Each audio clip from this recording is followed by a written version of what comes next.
Welcome, everybody, to another edition of Tackle Shop Live.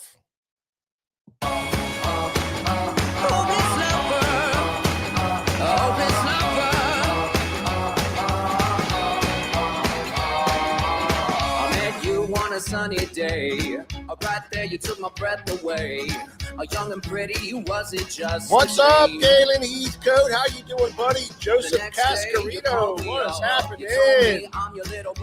Man, look at this. Chris Benninger, Kevin Carpenter, Mark from Lisa Lake Fishing Club, Conway Hayden, man, they're all stopping in. Conway, got a lot of input from your tackle you dropped off. Thank you, buddy. Everybody's loving it. Everybody's talking about that. That's a great thing. Thank you. Yeah, Joseph. Thank you, buddy. Appreciate that. Matthew Weimer. Jason Stutzman. Oh, man, we got a big old crew. Johnny Kopp. What's up, buddy? How you doing? Yeah, man. Byron Heisey, how you doing? Edward Radnowski, Frank, what's up, Frank? James Brady, how are you, buddy? Bob France and Denny Powell. Man, I tell you, we got a great crew tonight stopping in. We got a great show for you.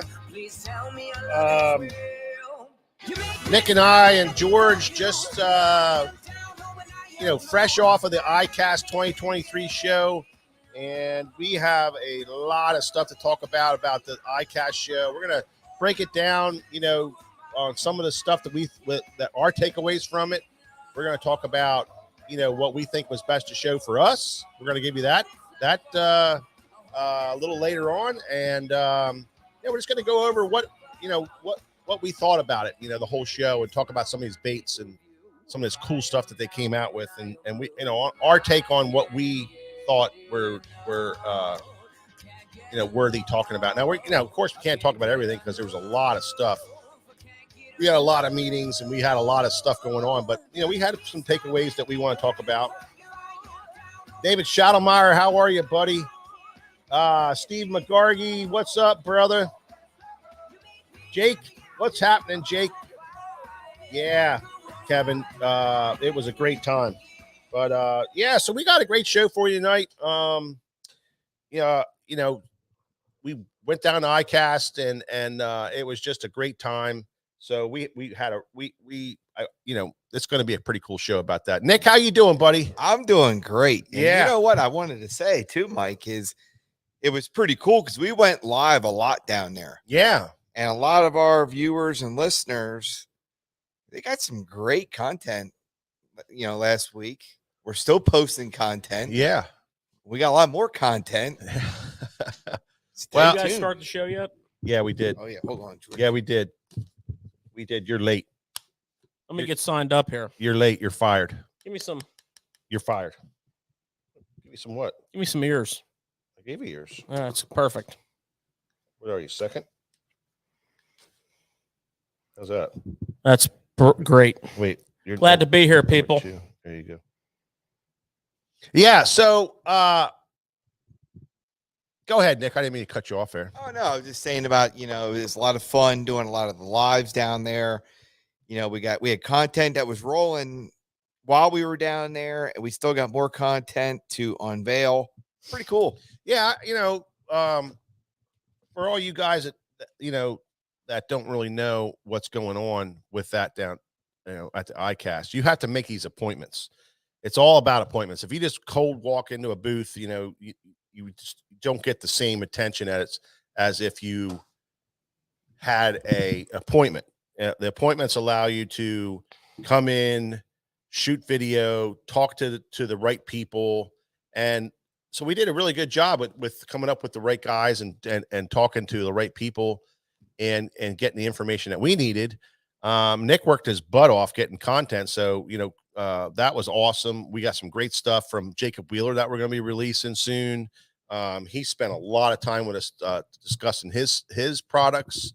But, what it's really about is getting the information from those guys and understanding where they were coming from each product. And, some of them, it was pretty hardcore stuff. And some of it was it just wasn't really, Yeah, I mean, wasn't really exciting. You know, it was like, and that's the other thing that we kind of take away from everything from the show was, um, you know, everybody copied everything.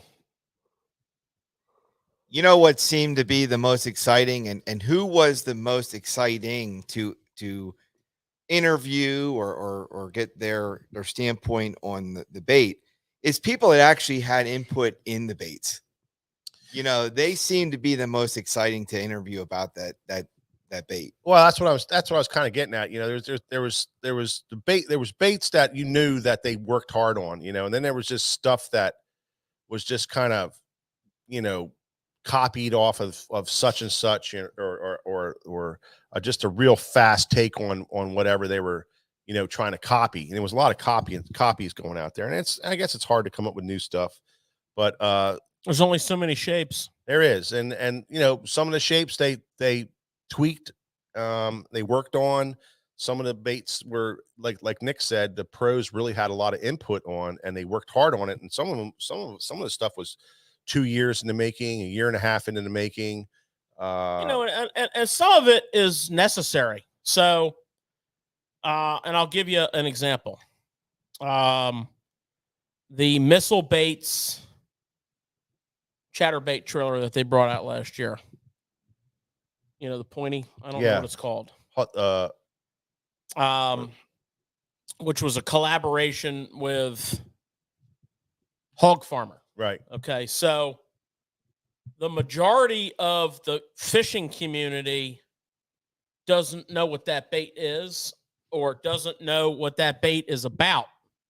Right. Yeah. So Missile Baits collabs with them. Spunk Shad. Thank you, Ryan. And comes up with this bait and opens up the eyes of all of us to the power of that style of chatterbait trailer. Yeah. You know, I mean, as someone who considers himself on top of every possible thing going on in the fishing world, you know, years out, not that one. Yeah. And then you see this year, you see Crush City, you know, working with Jacob Wheeler, coming out with the freeloader, right? Yeah. You see Z-Man coming out with the chatter spike. Yeah.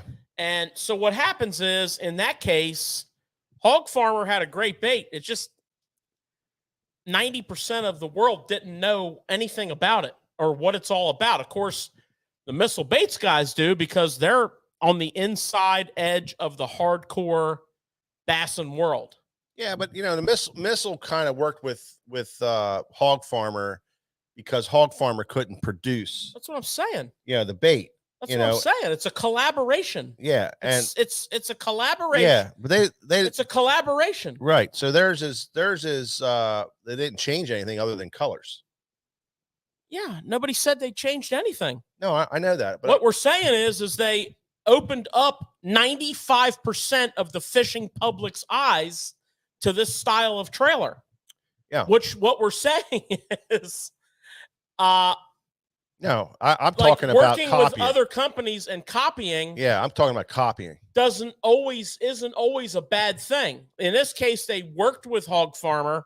Yeah. And opened our eyes to it. In other cases, baits like the Crush City Bronco Bug are pretty serious copies of an OSP Do Live crawl, and most of us don't know anything about that. Yeah. So there's a dead-on copy that's going to enlighten us. Yeah. So, I mean, it's not all like, you know, me, I'm the number one, you know, proponent of calling out the copycat Me Too's, but in some cases, it's not the worst thing in the world that ever happened. Because if you ever tried to go out and buy some OSP Do Live craws, good luck with that. Yeah. But you're going to be able to buy Crush City Bronco Bugs until your wallet's busted. And you had a great point there, George. If it wasn't for the bigger companies, we probably wouldn't see this stuff. But also with that, Jacob Wheeler with the Bronco Bug he basically even said in one of his little lives, he gave OSP all the credit for Yeah. that thought. Sure. Yeah. You know, so at least he did that. Absolutely. Yep. Yeah. Well, I mean, he's a stand-up guy. It's not like he's inventing that bait. And I mean, you know, when you look at the whole controversy with the Nessie from Pure Berkeley, it is a dead nuts copy of a small Japanese company's soft plastic jointed swim bait. They're just a small, you know, I don't want to say the word custom, but they're very custom like shop. Mm-hmm. And they made this bait. I forget what they called it, the Game Changer or something of that nature. And the Nessie, if you put the two side by side, and, you know, the Nessie won all kinds of awards for best soft bait and freshwater. And this little Japanese company's like, damn, you know? George. It's like having a patent on something, Nick. I don't know if you realize how patents work, Oh yeah. but talk to the people at Z-Man. Like, for example, they have the blade and the connection of the blade to the head of a chatterbait patented. 2 patents. Now, if you have a patent and I copy it and you don't defend it, you spent a lot of money for nothing. Z-Man's like, oh, we're going to defend it. And, or else why patent it? If you think the words patent pending are a deterrent to anybody out there copying your product, then you are what we call an ostrich because your head is in the sand. Now, if you're willing to defend it and you're like Z-Man and you know, Z-Man's like, people know with Z-Man, if you copy something that we have patented, we're going to rain down upon you and you're going to pay lots of money. Ask Ranowski Lure Company in Pennsylvania here. They didn't fare so well. Yeah. With Z-Man. Matter of fact, they don't exist anymore because of that. Yeah. So that's kind of a little sidebar on that. You know what I'm saying? Nick, we had some visitors today from Altoona, Johnstown area. And I just want to say hi to Daniel and Gracie. Thanks so much for stopping in, guys. You guys came in here and you were like down with the tackle, and I love that. I loved it. Daniel, you were like... Daniel's a pretty hardcore fisherman. I mean, that kid is just like out of control. Really cool to see that. Real jacked up on fishing. Bought a big pile of tackle, you know, which was cool. Talking about it, you know, I love that. Picking stuff up, putting it back because he didn't have enough money, you know, and then picking some more up. Hey, we've all been there. Yeah. Mike and I were sitting back in the office, I don't know, Monday or last Saturday. I think it was this past Saturday. And we just got back 2:00 in the morning from Icast, and we're like, we're sitting back there catching up on emails and other pertinent information. And the door opens early in the morning, and you hear this kid like, wow, oh my God. Dad, look at this. And Mike says, you hear that? And I said, oh yeah, I hear that. And the next thing you know, Mike's up, out, and the little guy was telling Mike all about his fishing and all about his techniques that he likes. And Mike's getting them hooked up with, you know, buffs and baits. And yeah, that's a cool thing about this job. Man. Real cool. When you see kids all fired up about fishing and tackle, you know, you don't have to worry about those kids. Those guys, all they do is eat, sleep, and fish. You know, that's all they want to do. So hi, Daniel and Gracie. I hope you're having a great vacation here in Lancaster, Pennsylvania, and I hope you enjoy your trip to Hershey tomorrow. Absolutely. So that sounds like a lot of fun. You know what else I got, Mike? And anybody out there shopping for a jet boat, now would be a really good time to get your pen and your paper out. So a very long-time customer of the store here is selling his boat for personal reasons, and she's a cream puff. It's a G3 Eagle 165 panfish, and what that means is It's a stick steer. The other thing that means is this boat will run over dry ground. Well, wet ground, wet grass. You could put it on plane in wet grass and drive around. You can. This I actually saw this boat run through an area that I had previously, an hour before that, was extremely stuck in trying to fish. And this boat came up through there, and it was bing, bang, boom, didn't touch a thing, gliding right along. It's got a, I'm just going to go over it real quick because I'd like to help the man sell his boat. He needs to move it. It's a 2009 G3 Eagle 165 panfish. I've seen the boat. The boat's immaculate. When I say immaculate, it looks new. Oh, yeah. It's been kept. It was purchased at Lakeside Marine in Harrisburg. It's been serviced religiously there, and it is now located there. So get a hold of Lakeside Marine. Tell them you were talking to the boys at SFT, and you heard about the 2009 Eagle panfish. No trades. It's a consignment deal, and it's $12,999, and it's firm. So get up. That's a good price for that boat. Oh, it's cherry, and it's got the Yamaha. I want to say 60/40, 113 hours, every little doohickey that you could have. So go get you. If you want a jet boat, go get you one. One more announcement tonight, and this is kind of a sad one. We lost a really long-standing, hardcore bass fisherman in the bass fishing community around where we live here. Everybody knows him as Toot. Ronald Blitz passed away last Friday, or past Friday, from a short illness that just got him. And great guy. Everybody that ever bumped into him knows that he was passionate about the sport, but more importantly, he was passionate about the friends that he, frequented through the tournament fishing. And, it's going to be missed by a lot of people. And, we just want to put out our condolences to his family and let them know that we'll have memories of Ron for many, many years to come. That we'll be praying for their family. But anyway, they want to have a tournament. They're going to do a tournament in memory of Ronald.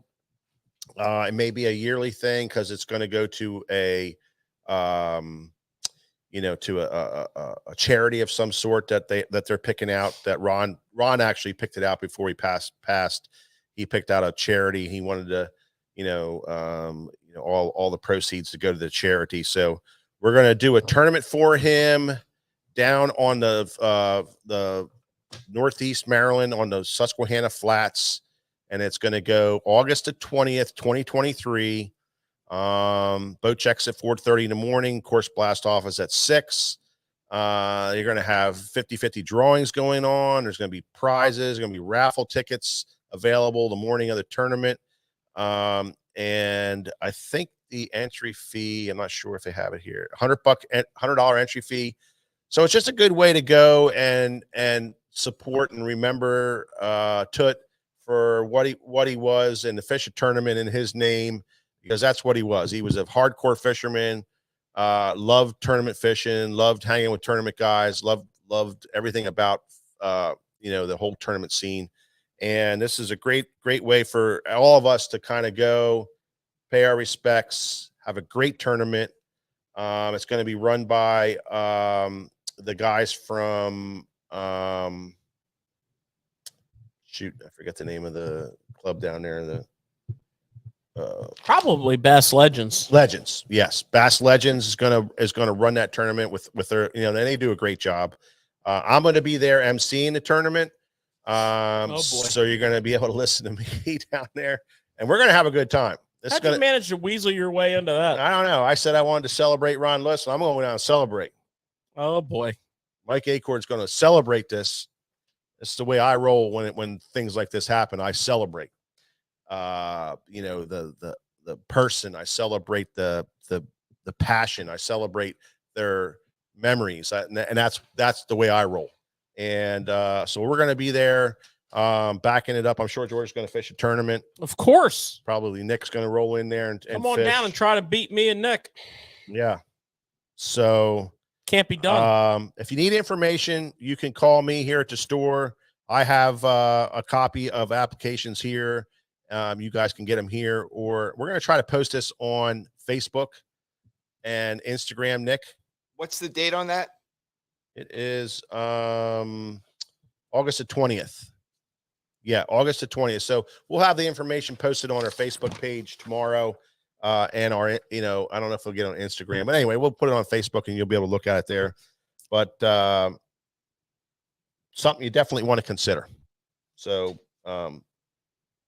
thoughts and prayers to the Lutz family, and we're gonna miss you, Toot. So there you go, guys. If you want to fish a tournament, do something great, come on down and see us, and try to beat me and Nick. Yeah. Can't be done, right? Can't George? be done. All right. So Matthews, Charlie Sambraw, how you doing, buddy? Sammy, yeah, absolutely, man. David Richardson, how you doing? Michael Bradley stopping in the house. So absolutely good to see everybody stopping in. All right, we're gonna get this show rolling. We're gonna get into Icast in a big way. No, we're gonna do Oh my God. tackle talk in a big way. Oh, I'm all mixed up here. Oh my God. Oh, we're back from It's jet lag. it's jet lag. Don't give me that. All right, tackle talk coming right up. Oh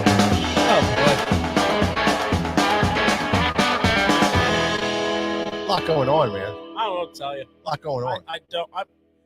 We need a production assistant. If anybody would like to apply for that job, we need you to run the soundboard. Yeah.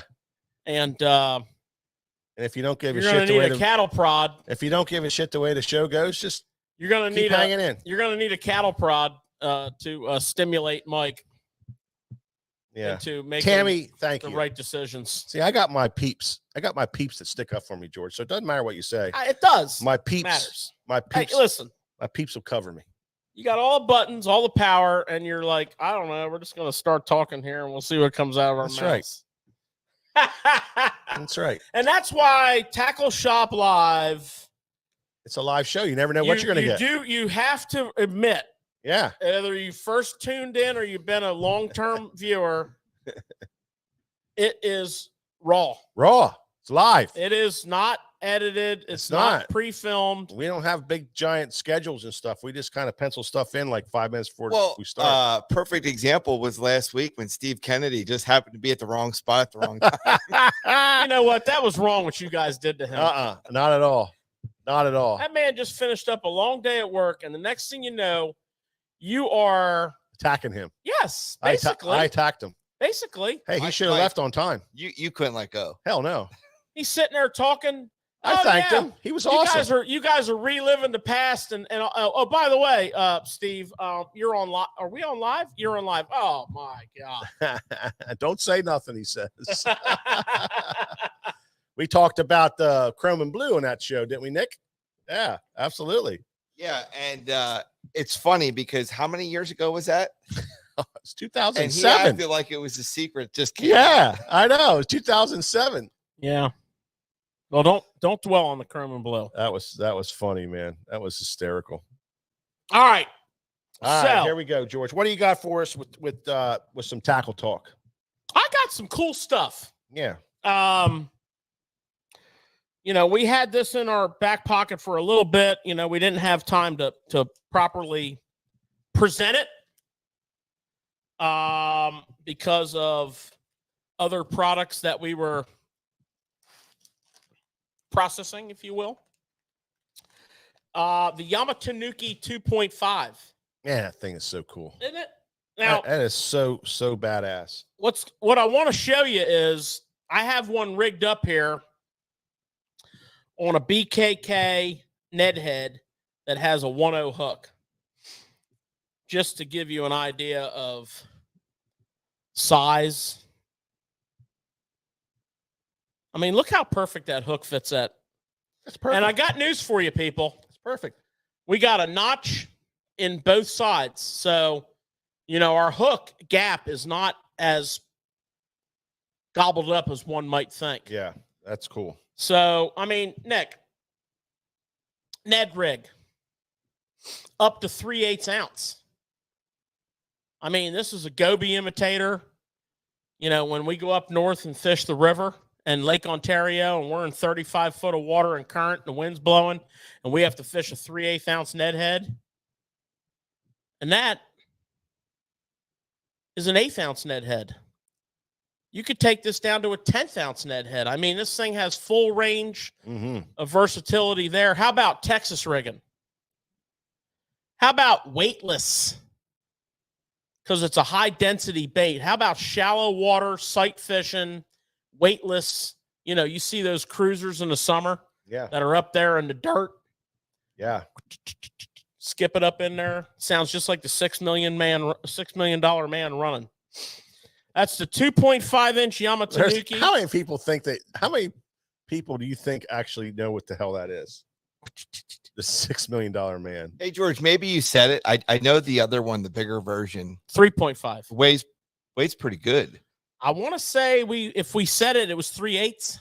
And what's this one? Is it? You know what? I don't know what this one weighs. I'm going to say, judging by my cast here, it's at least 1/4 ounce, if not a little under. You can fish this on a spinning rod with finesse gear, no problem.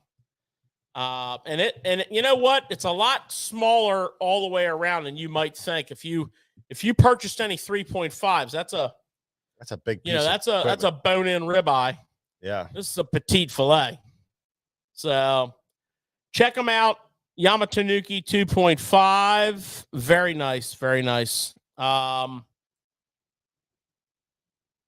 We have an oldie but a goodie. One I've always wanted to talk about and haven't. And it's a crankbait from Duo Realis. Love that company. Good stuff. Some of their stuff is, gets a bad knock because it's not readily available. And rightfully so. I mean, what are they noted for?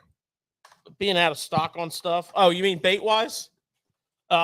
They pretty much created the whole entire spy bait deal. Yeah. So here we have their crankbait 5A and 8A. So we have the crank M62 and the crank M65. The 5A is I'm going to say about 3/8 ounce. And the 8A is almost a half. And they're nice size crankbaits, awesome hooks. I've always liked them. I've thrown them for a long time now. They're not new. They're not new at all. The colors are awesome. They cast great. They run great. Reminds me a lot of a sophisticated Bomber Model A. It looks like a Bomber Model A. It fishes like a Bomber Model A. And, me and the Bomber Model A. Mm-hmm. Well, this is an upscale Bomber Model A. So the M62 is the 5A. I like to call it the 5A and the 8A. This one runs a little shallower, maybe about 4 feet. This one runs about 8 feet. What's up, South Jersey fisherman? How you doing, buddy? Glad to see you back. I like those crankbaits. The quality is second to none. I mean, it's really high quality. The paint jobs are great. The hooks. I like the eyes in them. They're really quality eyes. I just think it's a very high quality bait, and I'm glad you brought that out of the archives. I like them. Yeah. I like them, and I've been meaning to talk about them, and I made a note about a week ago to talk about them. So next up I have for you on this week's Tackle Talk, the new... This thing's sweet, man. Sweet. The new Shimano Sedona. Awesome. Tremendous. So this is the new version. It's the FJ version. Looks great. Super smooth. They put the same drive gear in it that you'll find like in the Sahara. It's that stamped, cold forged gear. And what's nice about that, they call it a Hagane gear. What's nice about it is that it's stamped. The consistency out of, thousands of gears. Because when they're building these reels, they're grabbing gears out of the box. So you want a consistent gear. You don't want, a bad reel out of every so many. It's a very consistent gear. And the way it's made, the metal is not, the life of the metal is not compromised because it's cold forged. So that all translates into a much longer, smoother life. And, when you have a reel that gets that geary feeling in a couple years, that's a little disappointing. This one's going to give you a little more life than that. And for $79.99, I'm not sure what you're looking for or Time out. expecting. What'd you say the price was? $79.99. For what you're getting? Yeah. Are you kidding me? Yeah.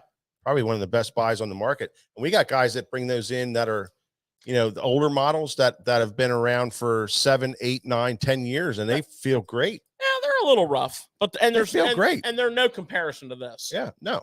Yeah, they have a geary feel. The older ones have a geary feel. That's to be Great. expected. They hold up. It's to be expected. Yeah, they hold up well. This one's not going to have that quite as quickly because it does have a better drive gear in it, a better material. That's not a estimation. That's a fact because this gear is being used in reels above this pay grade. The Sahara, the Nasky, this gear is in use. So, yeah. It has what they call the G-force body, which is pretty cool. We've talked about it before. It basically, you can kind of see if you look at this side view here, the center of the reel is high. So by putting in other words, the drive shaft doesn't go through the middle of the body. So everything's up a little bit, which brings that center of gravity closer to the rod. These are things you don't notice until you notice how good the reel feels. Yeah, just kind of. It's a result of that. The reel fishes well on the rod because of that. Yeah. And plus, they handle their line real well. You can fill this reel all the ways up to the bottom of the chamfer, all the way flush to the bottom of the chamfer. They handle their line real well. Anyways, new Sedona FJ in stock. The 2500, the 3000, and the 4000 are all 6.2 to 1 gear ratio.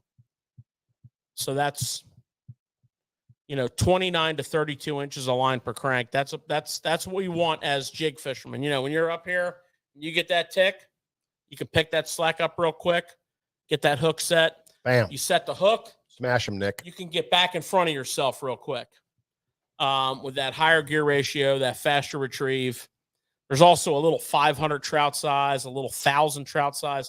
And believe it or not, there's a 5,000 size for you guys that like to do like light tackle, flounder fishing, or stripers on a spinning rod, for bigger fish, like, 30, 40-pound fish. So, yeah, full run, 500 to 5,000. The 5,000 is $89.99. So, yeah, little jump up there. I got one more. You done with tackle talk? You got more tackle talk? Yeah. You in a hurry? No. Give me that hat. I'm going to put that under tackle talk. It's new tackle talk. This is the Icast show. We're talking tackle and product tonight. That's what that is. That's product. Yeah. That's fishing product right there. This one's a little bit of a problem because it's not on our website. This is only in store or phone in. It's been going great that way. We really haven't had time to get caught up on this. But what this is that I like, this is a flex fit hat with a snapback. So this whole thing is flex fit. The snap, the hat, It was one of the most comfortable hats you're ever going to wear. It's a mid-rise outdoor cap. It's got a dye sublimated. Come on, river rat patch. This is a collab. Go ahead, Mike. No, that's just it. It's gonna Nick, move out here. This thing's dark for some reason. Can't see nothing. Yeah, it's pretty bad cameraing tonight. We don't have the light. The light's bad. You don't Probably have should have light. turned them lights back on. Yeah, it's dark. I'll get them. Now hold it out. I'll get there. the lights. Yeah, just hold it out there. I think it's light enough now. I don't know if you guys remember when we had Epic Eric on, which was a great show. You know, but he designed these stickers, and we loved them. You know, we absolutely loved them. So what we did was we talked with him and we did a collab with him, just like a lot of people collab. We collabed with him, and this is the River Rat edition of the SFT tackle. Let's see if I can get it right. SFTtackle.com on the side. So you shoot our colors there, but really it's all about this, and it's really cool to do these collabs with him. So this is the first one of hopefully many. We're going to do a few more. We got, you know, it just kind of had a snafu with the first one. The patch was too small and everything kind of blended together, and I don't even know why they sent it to us, but they sent it to us and we had to deny it, and then they did a whole nother mess of them. But that's Epic Eric, a collab with him. So there it is. It's the River Rat hat, available right now. You can see I'm sporting it. I love it. It's available right now. You just call the shop and we'll get one out to you. They're selling fast, super fast. We did a limited run, and they're selling like hotcakes. Caitlin put it out on the social media today, and we sold a bunch of them right away. So if you want one, just call the store here. We'll take care of you. River Rat SFT tackle hat, ready to roll. It's awesome. I love it. I like that flex fit snapback hat. I love that hat. I have it, and you know, we have it in a lot of our designs, you know, a lot of our hat designs, which don't get up on the website for some reason, but we have a lot of designs with that hat, and I think it's one of the most comfortable hats I've ever owned. Don't you think? I don't like it. Doesn't fit me. I mean, I like the hat, but I don't like it on me. I think it fits you. I think you're just set in your ways. I like it on you. Well, this is America. I can like what I want. want. I know. You know, he could try it on. We could let be the judge of that. I know. I had him wearing them, and I thought he looked good with them, but he didn't like them. I don't like them. He's set up with this right here. We have to. We have to order like 100 of these at a crack right here, and I think 4 people wear them. I don't even like this hat. You know, because even more difficult. I like the unstructured hat. The guy who's more difficult to hat up is GDP. He is so freaking anal about his hats. I never met anybody like that. This is cool. So George, you're in good company. GDP and George. George sticks with what works, right? Yeah. Hey, old school. Right. And you know what they say: if you don't like it, oh well. Jason Shea likes the hat. Oh yeah. Yeah. And Kevin Geezy likes the hat. Absolutely. Yeah. Good to see you, Kevin. Michael Bradley's in the house. Yeah. Epic Eric is a River Rat. Absolutely. In heart. Don Roeder's here today. Robert Rively. How you guys all doing? All right, George. Let's bust out that last product that you were talking. There's actually 2 more. I'm not even close to being done. Yeah. Anybody that doesn't want tackle talk tonight, I suggest turning your computer off and leaving. I knew there was a lot of it. I have 2 new colors of Mag Draft. Now, if you don't think I don't like me some Mag Draft, Oh, I love me some Mag Draft. I don't know. Get this camera in here, Nick. The first one is called Borealis Shad. Get her in close, Nick. Look at that thing. We want a close up.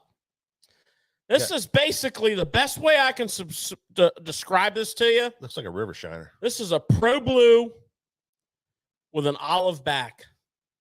I mean, this bad boy is got like a little stripe. And what's the stripe in it? Kind of like a pro blue. Pro blue stripe. It's kind of like a pro blue with an olive back, man. Man. It's called Borealis Shad. Now, the next one is Pro Blue Chartreuse. And this is like a Pro Blue. Add some silver flake to the bottom half and put a sexy shad chartreuse stripe down the middle.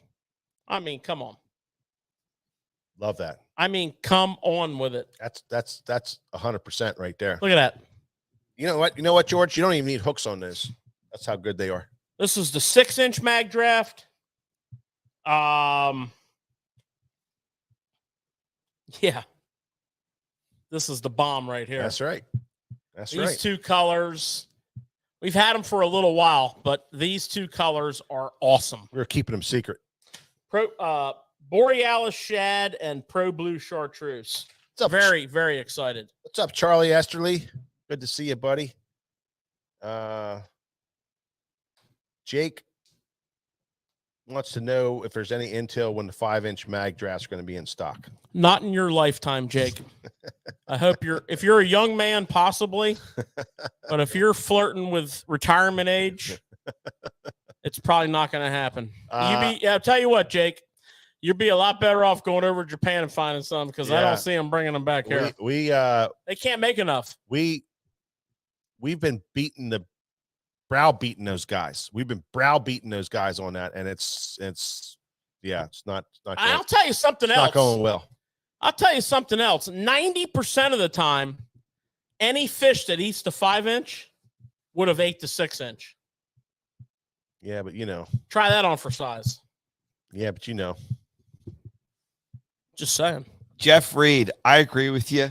He says the hat has to fit the man. Yeah. I agree. You got to have, it's a pretty important deal. Yeah, but you wear a lot of different hats, Nick. Yeah, but I'll be honest with you. There's certain fits, certain colors. We all see ourselves in a different way than most other people look at you. I know George sees himself in a different way. So son. that hat has to look good to you. That's all that matters. This hat actually has a little bit of a structure to it. And that's because this is a domestic sewn hat. This same exact hat comes in an unstructured, which we have on order. But the problem with that is a 6-month lead time. So, it'll be a few more months till they get here. Then I'll be styling.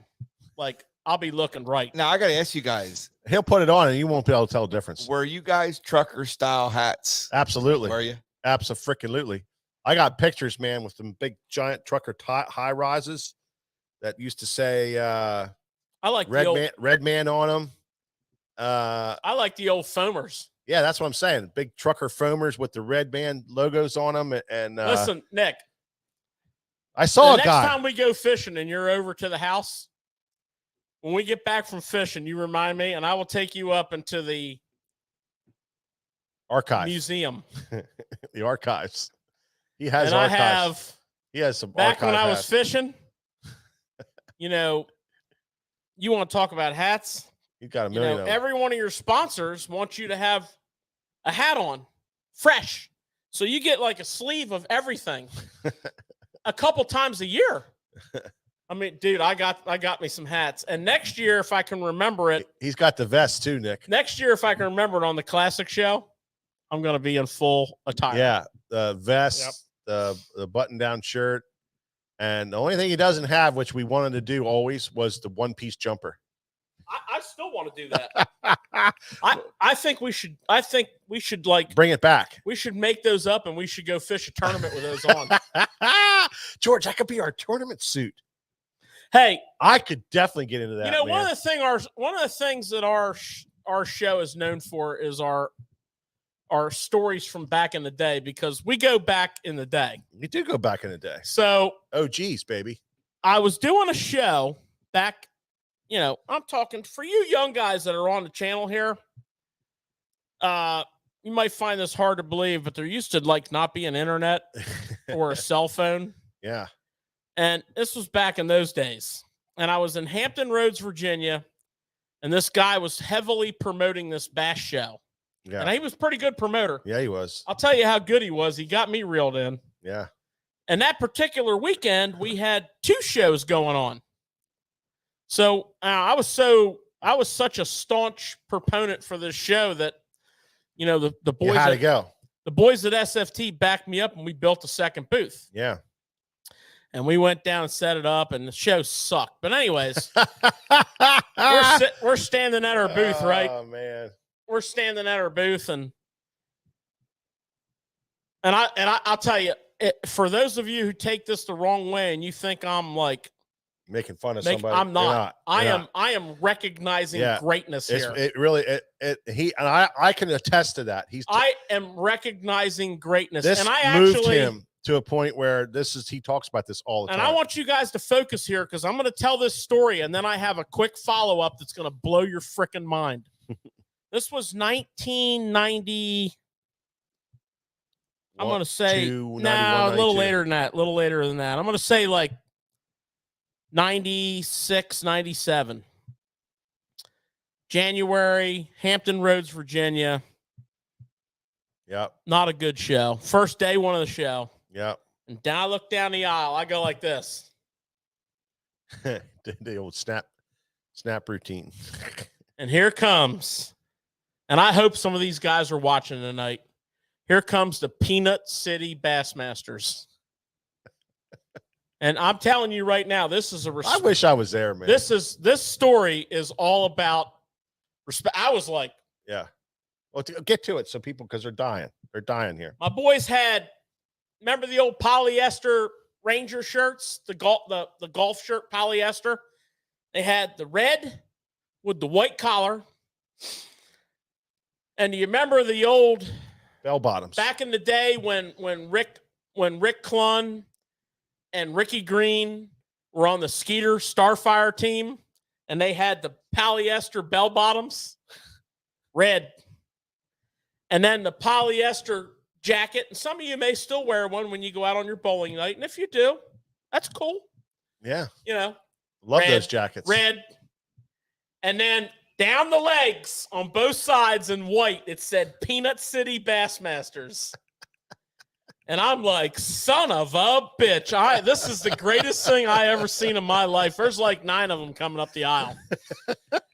And I'm just like, I went and got my dad. My dad was working with me. I went and got my dad. I'm like, this is old school South bass fishing, bro. This is Ricky Green. This is Rick Clunn. I mean, this is it. So I'm going to tell you the follow-up. That's awesome. The follow-up is like, imagine seeing that coming up the aisle. The follow-up is like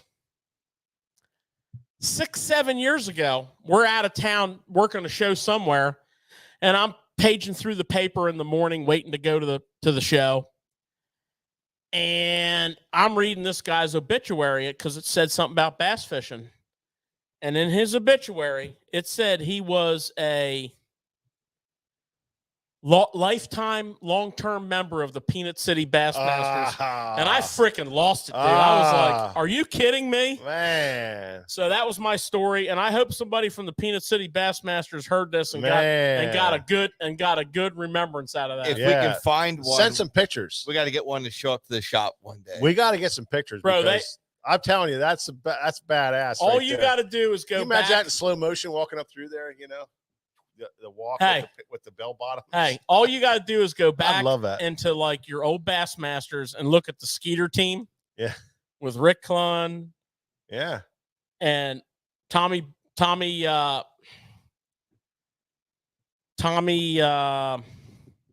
can't think of his last name right now. Biffle? The Hemp Hill, Texas boys. There's a whole bunch of good guys down there, and they all had them bell bottom. Oh my God, these Peanut City guys had it down. It was awesome. Yeah, so that's my story. Which kind of got me off track here, but you know what? Yeah, look, see this. Lynn Bell told Trenton about him because Lynn Bell was there. Yeah, their stories. They're the stories, and they're true. Their stories are true. Oh no, I mean, if Lynn Bell told you a story about me, that could be an exaggeration. Yeah. Listen, he was there. All you mega bass destroyer guys, the P5 rods, earlier this year, many months ago, they had the extension of the line.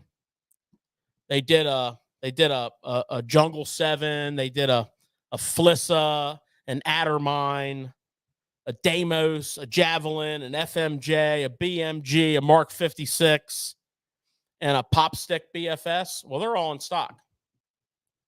I'm here to tell you they're all in stock. Now, I want to show you this Pop Stick BFS. This thing, if you're into BFS. Is that what it's called? It doesn't seem like it says that on it, though. Well, I'll turn it around so you can read it real clear. Pop Stick? What's that say right there? It does say Pop Stick. Thank you. Pop Stick BFS. So this is, grab that tip, Nick.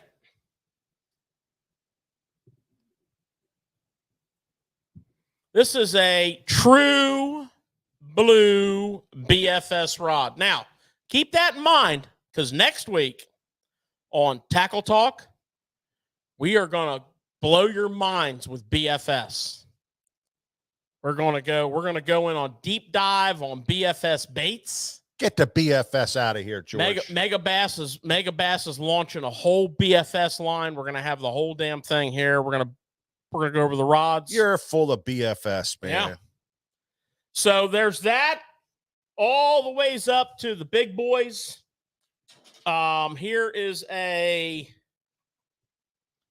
This is a Jungle 7, which is an F7.5 11X 711. What's the other jungle? Is this lighter?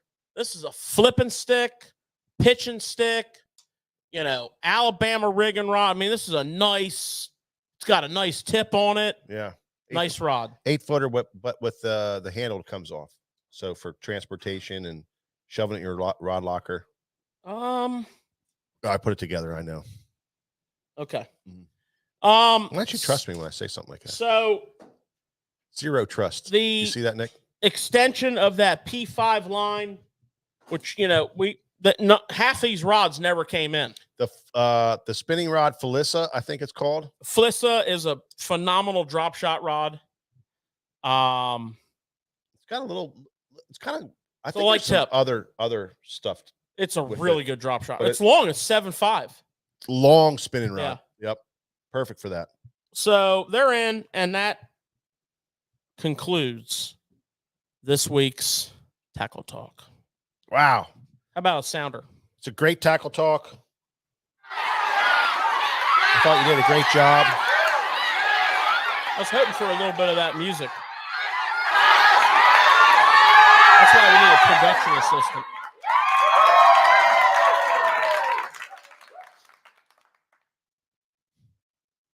Well, I enjoyed it. And you know what? This is an Icast show, so it's going to be product heavy. So I took product heavy. We love it. I took full advantage of my ability to go product heavy on that. Kirk likes his Orochi double X perfect pitch. Yeah, absolutely. Love that rod, brother. What's not to like? Any wind busters on the way yet? Jake's wondering. Oh, they're on the way. They're somewhere between here and China. Kirk was was in the shop, had one in his hand. Great. Yeah, glad you had one. And then somebody visited for the first time, and I'm sorry if I missed it here. But I forget who it was here. Stopped in the shop for the first time, and he loved it. But yeah, thank you so much, man. I appreciate it. It's really awesome to see all the people stop in. Like the people who are here today from Altoona area, they got close to us and they were like, we got to come down and see it, Susquehanna. Appreciate that very much. We love having guys stop in the shop because you really get that feel of really what we're all about when you come into the shop and you can see the tackle and the great spread we have in here. So plus we just love seeing everybody who watches the show. We appreciate it so much. And it's just great to be able to talk face to face finally, when guys are saying, oh yeah, I'm such and such, me on here as whatever. And oh yeah, we go on and on about it. So it's really cool to see that. So very, very, very good stuff. All right. So we're going to move on here, and our next round is going to be You want to say what we're going to do now, George? Icast musings. All right. So we get to How you talk like about that, huh? iCast Nice, huh? right after Tackle Talk.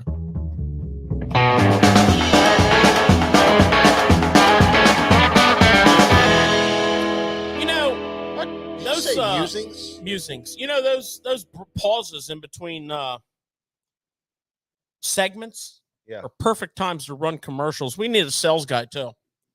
We need a production assistant and we need a sales guy. Why can't we just do our thing, man?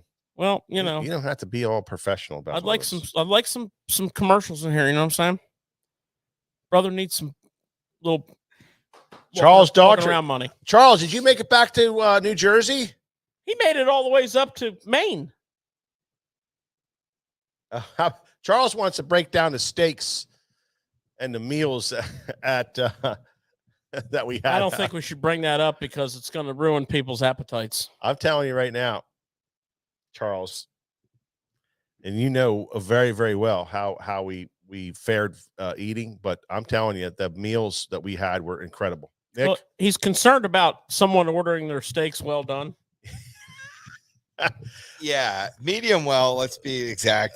That's all right, Charles. Yeah, That's so all right, we go to we all go to these nice steakhouses when we're down in Florida, like world class steakhouses, and we walk in these How do you places. think they'd let you order a medium well And steak? we're all going around a table. Yeah, I'll have mine rare. I have my medium rare. I have a medium rare. You want a rare? Okay. Oh, you want a medium rare? Yep, absolutely. Cool red center. Yeah. Okay. Okay. And Nick, what would you like? I would like mine well done. Medium well. Medium well. And it was like, what the heck? And everybody went, and the music stopped. The whole place got quiet. But Nick, you know what you like, right? Yeah, I like it medium well. Now some do it better than others, you know, but Charles, It's not hard to burn a steak. I'll tell you, that guy's hilarious. That's Oh. all I know. He's good people. He's good people. So we finally got Charles. And we were traveling to Icast. You know, there's all these delays coming home. There was a lot of storms in the area, so everybody got delayed. Charles is, of course, our Rapala and Dawa rep, and he was going on vacation on Sunday, so he had to get home. Saturday. He was leaving Saturday morning at 3:00 in the morning. He had to get home, but guess what? His plane was canceled, so he went back to the hotel, and I don't know what kind of trouble he got in there, but Charles got us some presents. yeah. We need these mounted up. So George, is that the new trend in tackle right there? That's the mega jerk bait right there. Thank you, Charles. We'll get these mounted up. So We'll get these mounted up in the shop. Charles here. is up at Maine now. I'm waiting to get that FaceTime phone call, Charles, that we discussed. That's going to be hysterical. So anyway, Charles, thank you so much for stopping in and seeing us tonight. But we had a great time there, and you know, so much to talk about. I mean, it really is so much to talk about. We can just go on and on and on. But I think what we really want to do is get some takeaways from from the show, some tackle stuff that we kind of think is going to be a true player, and then we're gonna pick our best to show, through what we think is the best to show. Yeah, and guys, just so you know, we're not going to do like deep dives on this stuff because as it comes into inventory every week on the show, we're going to break down for you and get into the the nitty gritty. Right now, we're going for overviews where we're gonna tell you what caught our eye, and believe it or not, this is the world's biggest tackle show. It's the gathering of the industry to launch the upcoming year, the 24 season in this case. And sometimes it might not be as cracking as you might think. Other years it's crazy. This year was a little different for me. There was obviously a lot of innovation on the marine side of things. On the tackle side of things, there was a few things that stood out. We actually talked about a couple of them tonight. We all kind of have our favorites, but There was not, I mean, some companies absolutely frickin' killed it. Like, I think you guys would agree that Z-Man just destroyed Icast. No doubt about it. I think you would agree that the big players in the rod and reel world, like Daiwa and Shimano, had a great launch at Icast with both rods, reels, and baits. Yeah. Let's not forget about baits. I mean, Yeah. not all freshwater either. Mm. Saltwater stuff was great. Saltwater side too. We're a multi-species shop. So, you had a little bit of that. But as far as like the tackle, the baits, and the, that kind of stuff, there was a couple companies that really, I thought, did really well. Yeah. And everybody else had, mild launches. It's not that they didn't do a good job. They just, like your Strike Kings, your Z-Mans, bait-wise, they had huge product launches across the board. But some other companies chose to highlight some stuff that they brought out last year that didn't really ship because of circumstances, or maybe just some color extensions, or maybe one new product. Yeah, there was a lot of that going on. And that's because of the world that we're living in now. Things are rapidly approaching normal again, but this year had a little holdover, a little hangover. So I don't know about you guys, but for me, the thing that what really popped to me bait wise is kind of across the board a little bit, but I'm just gonna call it Z-Man won. I mean, Z-Man won. As far as a company. Yeah, they had a lot of really great introductions, everything from the rig goby to the soft plastic micro goby bait, all the way up through. And I don't know if it's getting much play, but the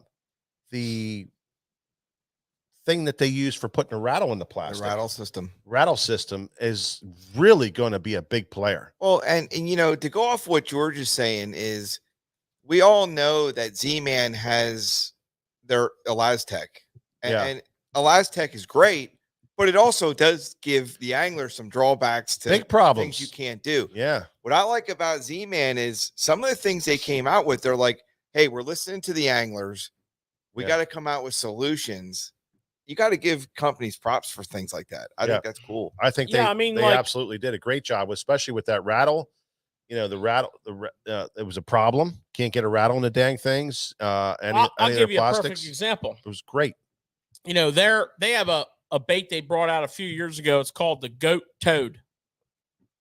It's basically their buzzing frog. It's basically their horny toad. Well, you can't use a screw lock hook, so that eliminates just about every toad hook on the market. And you need a little bit of weight on the belly of your hook. Yeah. To sit it in the water properly. So the best hook that we had found was a weighted belly hook that you could Texas rig with a regular 90-degree offset eye. Very few of those out there. So Mustad had a really nice one. Mm-hmm. Worked great. Yep. Well, they brought out a hook called the ZWG. Yeah. Which is specifically made for you like that, Nick? Elastec. Oh, yeah. Comes in a 3.0, a 4.0, a 5.0. It comes in 3 different weights in each hook. And it has a keeper. Well, I'm telling you what, you rig this bad boy up, you can fish the same bait for half a year. Fish one of their frogs forever on that thing. Or some of the other baits, like they have a little Mulletron swim bait that's a free rig. Yeah. Anything they make. Anything you want to flip something with a belly weight on it. So that was pretty cool. For me, their little 3.5-inch scented jerk shad, and I think the reason it stood out to me so much is we're in, what we like to call the northern swing now, where we all like to go up north and smallmouth fish, and we drop shot the heck out of the baby Z2, and we thread it on a straight shank hook. Well, this 3.5-inch scented jerk shad is that bait. It is that bait. We already have the 4-inch scented jerk shad. Mm-hmm. We already have the 5-inch scented jerk shad. The 3.5 inch is that bait. That's that drop shot bait. It's designed specifically for that and also for the moping technique that Gussie's famous for. Damiki rigging, a lot of people call it. Yeah. I'm just going to say right now that for me was my bait. Oh, listen, Strike Kings, Baby Z2, it's just a problem. You can't get the damn things. That's just straight up going to say it. They're doing a horrible job at any kind of stock with that bait. So now we have an alternative. We have the Last Tech plastics for the quality, the float of it, and it's going to be available through Z-Man, and they don't mess around. They're going to have it available. So that gets rid of a problem that we've been having. This is a multiple year problem. This is like the 3rd or 4th year that we run out of these things, and George orders a shit ton of them, and we still run out of them. And the problem is you can't get any more after you order them. They're just gone for weeks and weeks. So this little 3.5, we're gonna probably break this down for you in the next week or so because they're traveling. Yeah. So you're gonna get that. That's gonna be awesome. Another thing about Z-Man is that little goby bait. I'm telling you, they do the rigged one, the little rigged goby bait, and then they did a straight plastic one that you could rig up yourself. Well, it's the TRD goby is the one that you're referring to. Yeah, the TRD goby bait. I mean to tell you, that Very thing nice. is going to be fantastic. I like that. I'm excited about that bait. And then the Evo chatterbait. I mean, listen, that Z-Man's really noted for their chatterbaits. That's what it was all about from the get-go. They really got that company slingshotted into existence.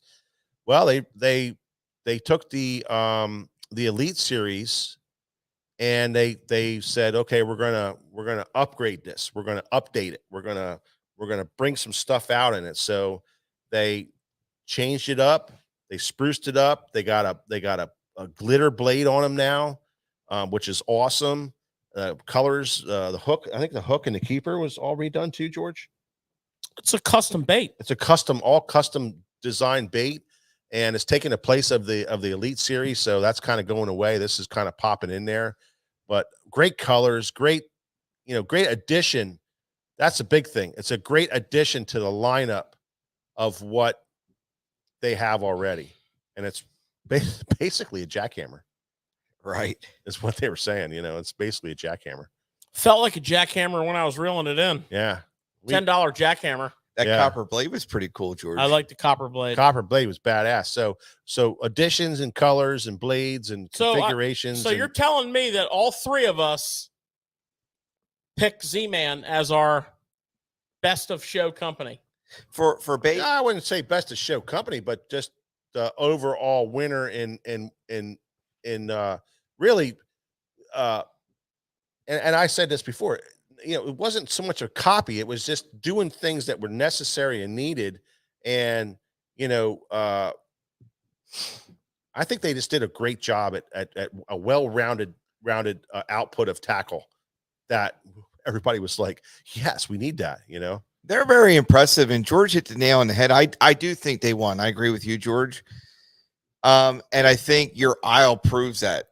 Every year it seems to grow. And there's good reason for that. It's almost getting to the point where if you need a bait, where do you look first? Yeah. Well, it certainly wasn't the only bait company that caught our eye. No. We like the Bomba from Missile Baits. Yeah. We like the Crush City line from Rapala. Yeah. And on and on. There was a lot of small boutique companies whose baits we liked. Oh, yeah. Obviously, tonight's not the time or the place to break down everything. No, but we can bring them up. Overviews of what we felt. And it's funny to me that all three of us landed on Z-Man. It did. Z-Man was just awesome. So I would say Strike King was right behind them, though. Really? I liked some of the stuff they had. Yeah. Well, they did that whole Bitsy series of BFS baits. They're called Bitsy series, but basically it was BFS written all over it. and they had some cool stuff there. They had a lot of stuff too. That I they guess put out. what kind of makes me say that is because talking to Greg Hackney and talking to Mark Menendez Yeah. and some of the guys, and they were kind of talking about how they would use debates. I'm like, Yeah, like, wow, I didn't think of that. That's pretty cool. So, yeah, we'll be putting that stuff out there too, but it Yeah. was pretty cool. yeah. Strike King was awesome. Also, Sunline with their new line. What's the name of that stuff, George? It's called Overwatch. Overwatch line. It's a metered braid with an extremely small diameter, 8-strand spinning reel line. Pretty impressive. And as Takahiro Amori says, Sun line is a very good line. Yeah, you And guys I agree with him. You guys can look back through our we did a nice video on that. You'll be able to look back through our archives in our releases here for the Icast and see. Yeah, and we'll have that in here in a very short while. Yep. And we'll get some sample spools, and we will do some diameters, and we will tie some knots, and we will do some testing, and we will fish with it, and we will talk about it. But so far, on a spinning reel, yeah, we're pretty impressed with the Overwatch. Yeah, absolutely. Rods and reels, as George said, great releases from I felt from Shimano and Daiwa. Of course, George and I talked about the release from St. Croix and the 7-7 reel lineup, which is they're coming out with. There's going to be 3 right-handed and 3 left-handed gear ratios. I like the Baycaster. The Baycaster so far, that's the one they're releasing right now. That's going to be exciting. Mike and I had a chance to fish that reel. Yeah. Earlier this year for 2 days. We each had a reel, and beat the hell out of it in 2 days. we caught a boatload of fish. We caught an insane quantity of fish on it. Yeah. And I like the reel from a casting standpoint of view. Yeah. My favorites at the shows, and I was very happy with what St. Croix did. I was very happy with what Daiwa did, but man, I'll tell you that Stratic M. Yeah. The Corrado M. Corrado M is awesome. MGL, moving everything over to MGL on the Corrado was needed. And something that was really missing in Shimano's lineup, they had, some BFS rods last year. They had a BFS glass rod that was beautiful. They had BFS 7.2 medium rods that were what I would call great medium rods. Not BFS, but great medium rods. They would even handle medium light. Now they finally came out with a correct 6.8 light power BFS in X Pride, in Zodius. Very impressive. And they're actually coming, they're on their way. But the one that really got me, and I know you all know what I'm going to say because I do like my fancy boy tackle, is that Poison Ultima. I mean, it's almost like ridiculous to talk about it because it's of the price point. But, if you are that guy that likes technology and just like over the top craziness, you got to check that out. They'll be in here next week too. You'll be able to come in and look at them. But for me, rod and reel wise, guys, I was like I said, I was very happy with Daiwa and St. Croix, but I'm all Shimano on this one. Well, yeah. Then George too. Then you add in they did some baits, and that kind of. I'm just talking rods and reels right now. Yeah, I'm not even going to the pretty baits. Cool. Yeah, I'm just talking straight rods and reels for me. And it's a tough pick because I was pretty impressed with Daiwa's AGS Tatula Elite. What a great improvement over the previous generation. I was pretty impressed. Really cool looking rod too, George. I like the graphics. Sharp. Really, really sharp looking. I was real impressed with I was real impressed with the St. Croix launches. Mm-hmm. That mojo is pretty sharp. Yeah, Mojo's going to be a really cool thing. But Cool design in the handle for with, me, Nick, with that reel. Shimano on rods and reels, for me, that's my vote. Yeah, I mean, you can't really say because we really didn't get a chance to really, look at all the rods and stuff out there. There was tons of them out there, but St. Croix did a really good job with their new Mojo release and a new Avid release. Excited about those.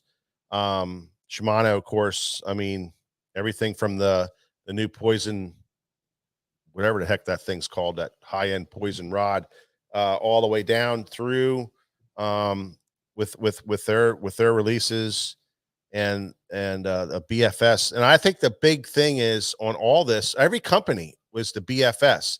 This is the year of the BFS.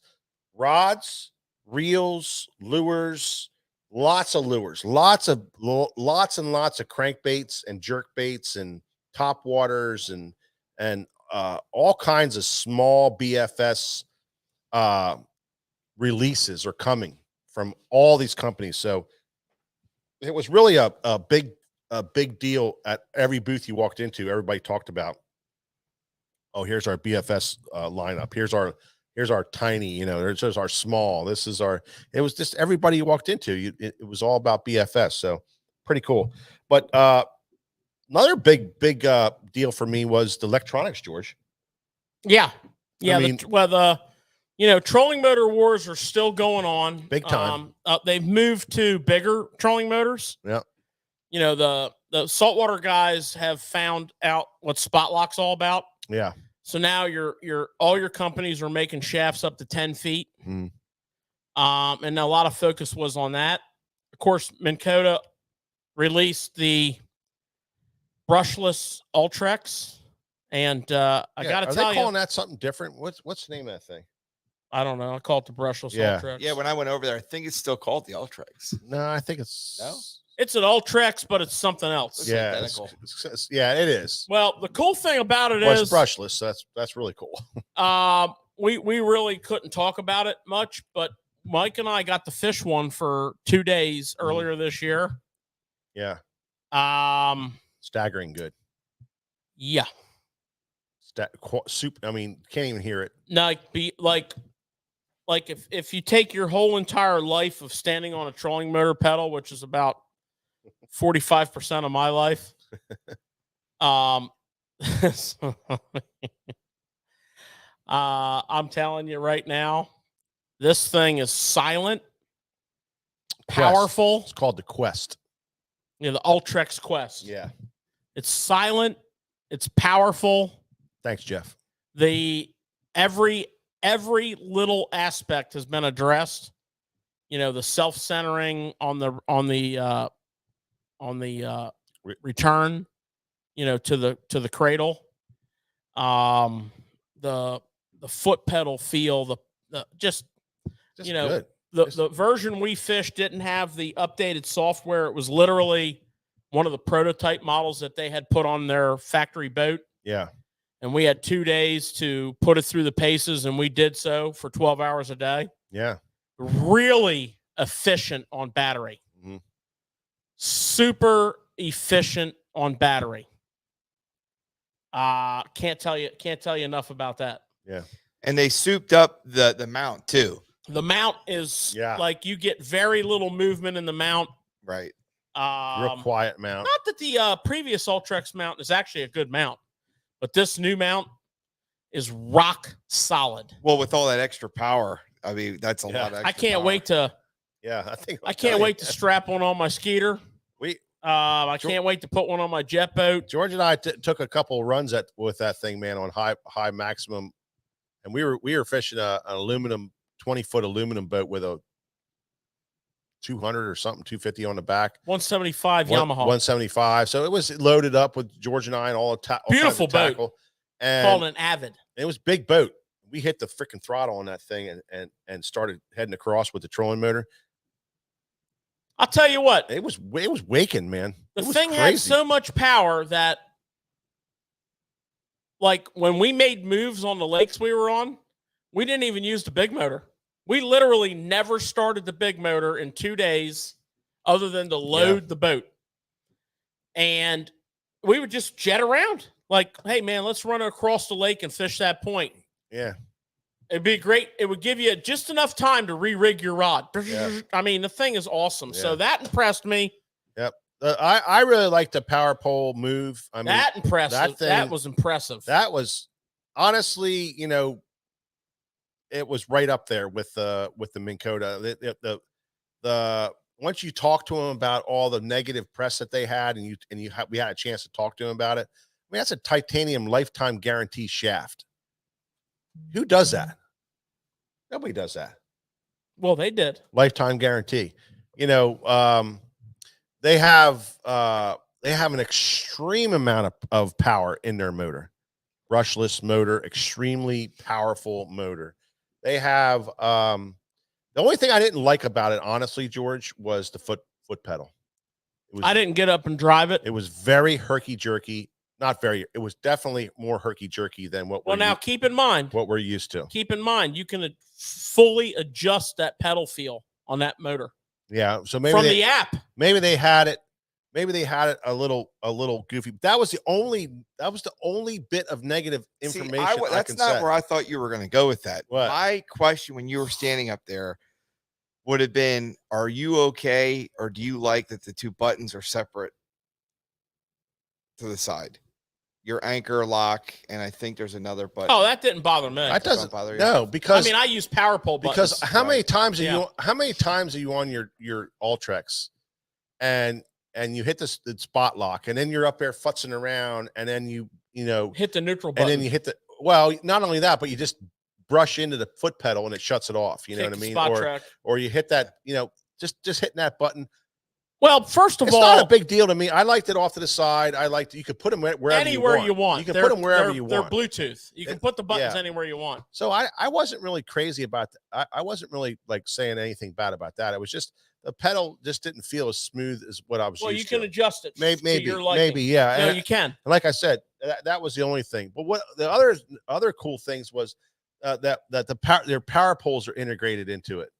Now your power poles and your spot lock are all integrated into one system in a handheld and in a foot pedal type of setup, and everything's all integrated. It all goes back into with the power pole charge. It's just a whole system. It's pretty cool. And let's face it, guys, the service that you get out of power pole, second to none.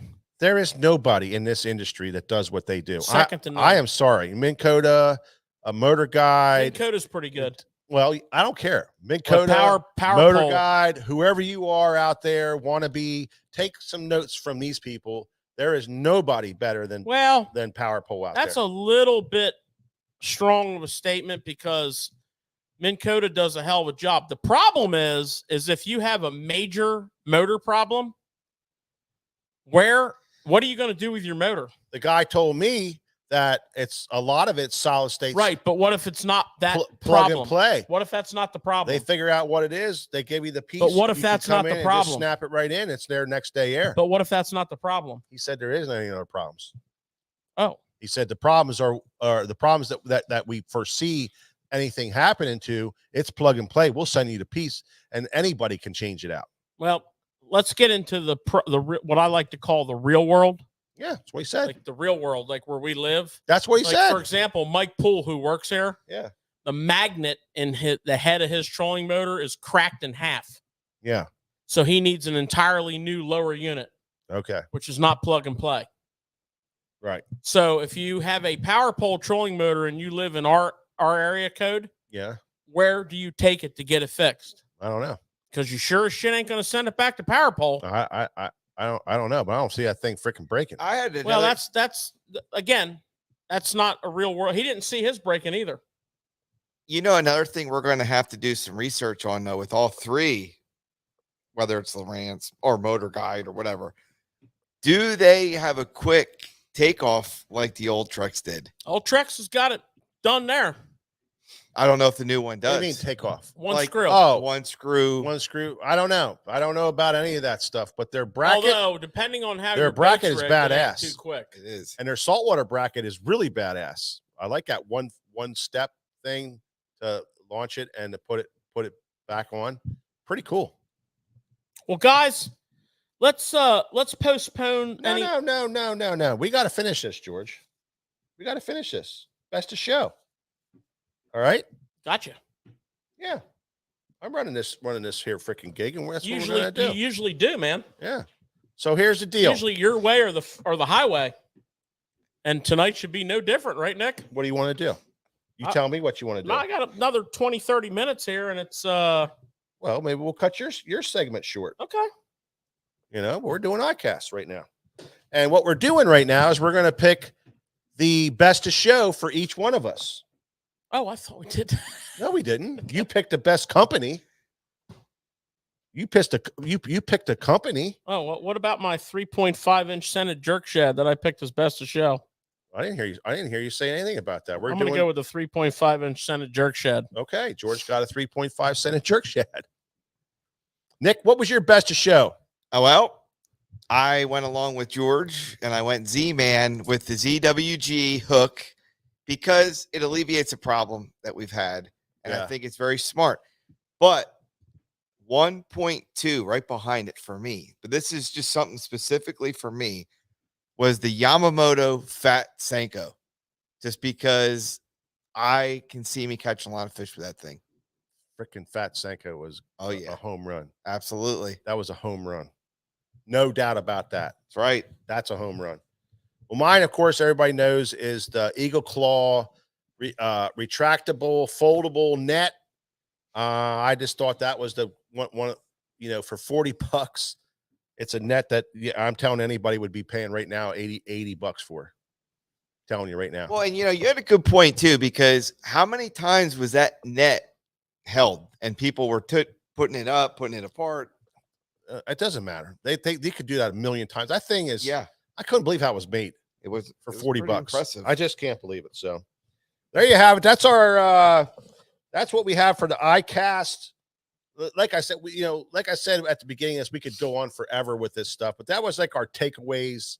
There's a couple other things, but what we can't talk about right now. But it was just a lot of great stuff out there as always. And but our takeaway, really overall, I think the overall takeaway was, a lot of copied stuff, a lot of stuff that, like George said, had to be brought to light, so it had to be copied.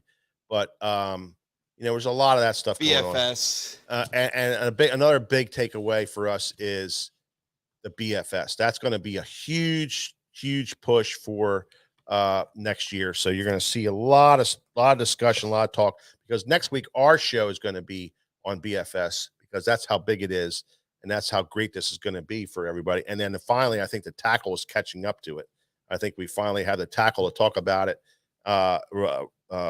properly and to back it up properly. So there you have it. There was guys. How about that? How about the guy with the BFS rod, George, on the water, and he didn't have a BFS plug on it. He had a full size crankbait on it. It's like, if you're going to show us something on, for BFS, put a BFS out there, or get somebody to demonstrate it that fishes. Yeah, not a salesperson. Yeah, that's trying. We went to the St. Croix booth to cast their new bait casting reel.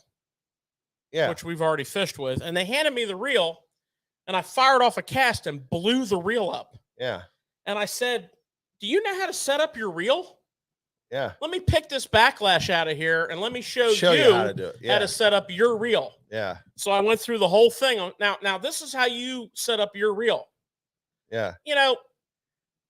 You're dealing with dealers that may not know everything there is to know, and if you hand them a reel that doesn't ever blow up and it blows up, you got the wrong person handing out the reel. Yeah. There's a lot of that going on down there. You got a guy with a BFS rod casting a Bomber 7A. Yeah. You got the wrong guy with BFS. Exactly. And, first impressions are everything. And you know what? it may have affected your outcome in the show because you didn't know what you were doing. How important is that? And when you're a dealer that goes and takes all this time to go down there and spends all this money and goes the extra day to the on the water, and this is your first impression in a lot of cases. Yeah. I mean, don't get me wrong. We love St. Croix and we love the guys there, but you might want to get your reel set up right for that first cast. When somebody who actually knows how to cast the reel and actually probably caught 200 fish on one of them is going to cast it. Yeah. Just saying. Yeah.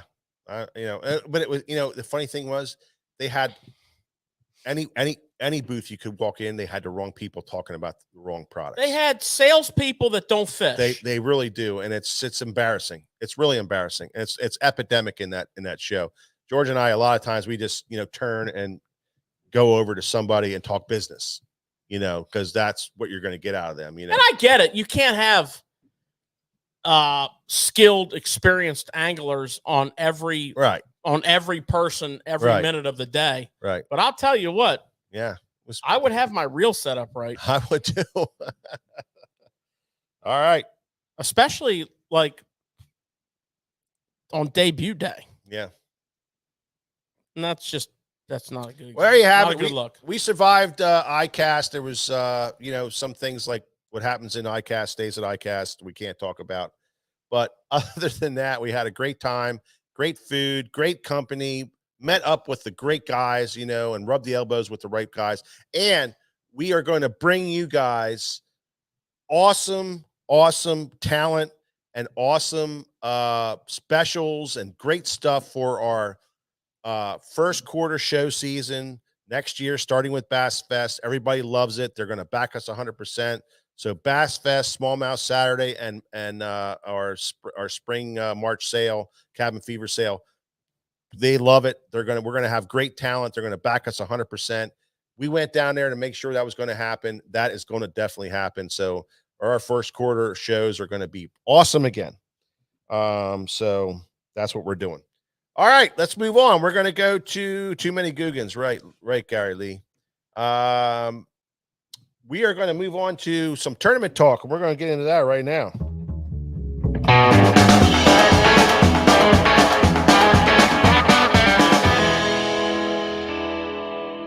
What's up, Sam and Sam? How you guys doing? Good to see you. All right, George, what do we got for some tournament talk here? The good, the bad, and the ugly. All right. The good. Day 1, St. Lawrence River Bass Open. I was dying to hear those and weights. when you're talking tour level fishing, you're talking the elites. Yeah. And when you're talking what I like to call AAA bass, which is pretty damn near close to the elites, you're talking the opens. Those are the leagues. And this son of a gun right here is, you got 90-something anglers trying to make 9 spots on the elites. Okay? Yeah. And they're getting down to there's only 3 tournaments after this one. Yeah. Day 1, St. Lawrence River, 31 bags over 20 pounds. And, of course, Corey Johnson comes up to the scale. There's a 24 and change. There's a 25 and change. He's like, hold my beer, eh? And drops 26-14 down there. Dang. Huh? Wow. Crazy. Huh? Crazy. You know what I'm saying? Craziness. This is just day 1. Now, they did have perfect, beautiful weather, man. And, George, are they allowed to go wherever they want in this tournament? No, they're not allowed on the lake. Okay. They can fish from the mouth of the lake on Cape Vincent. If you draw like a hard diagonal down to Kingston, there's a point that sticks way out, which is kind of out in the lake, but it's not really the lake on that angle. So they can get a hell of a lot of water. I'll tell you, if you drive across the river on that angle, it's a long way across. Yeah. Okay. So I'm just saying the river is incredible. I mean, these guys flat out caught them. And 31 bags over 20 pounds. And then I could have got real picky with you because 32 was 1913, 1912, 1911. I mean, it could have been 40 bags of sniffing 20 pounds. Yeah. That's the way that place always is. So we'll have to see what happens tomorrow. 3 days up there. You're not going to get the same weather 3 days in a row. You're not going to get the same wind 3 days in a row. And those guys running all the way out there, that's a long run, Nick. You know that. Yeah, where are they going out of? Waddington? Yeah. Waddington. Yeah, that's a run. That's a run. They're not all running down there. So weather plays a big role in it. I guarantee you that much. I'm sure Corey's going down there because he's a mouth of the river kind of guy. Yeah, for sure. Matter of fact, normally That's where he fishes. Normally he refuels there and goes another 30 miles out into the lake. He normally runs down, fuels up, and then runs to the islands. Yeah. What's up, Bill Sabanto? How you doing, buddy? Good to see you. Saw Bill for a minute at the show. Yeah, didn't really get My man was busy. Busy. He actually was holding two conversations at the same time. He was talking to this group of people out of this side of his mouth, to this group of people out of this side of his mouth. That's how good he is. And then he reached completely behind himself and shook my hand as I walked by. I'm telling you. He's a great guy. My man was getting it done. Yeah. He's got hardest working dude out there. He's got his new spinnerbait out that everybody needs to check out. See what it's all about. He had all kinds of stuff out there. Yeah, he had a lot of stuff going on. Now, bad. Great stuff. What's the bad there, George? It's also the ugly. Bad and the ugly? I got some comments on this too. Spencer Sheffield DQ'd. Now, everybody's read about it. I mean, it's been reported by MLF. It's been reported by Bass Fan. It's been on other podcasts. It's talked about daily. And it's sad.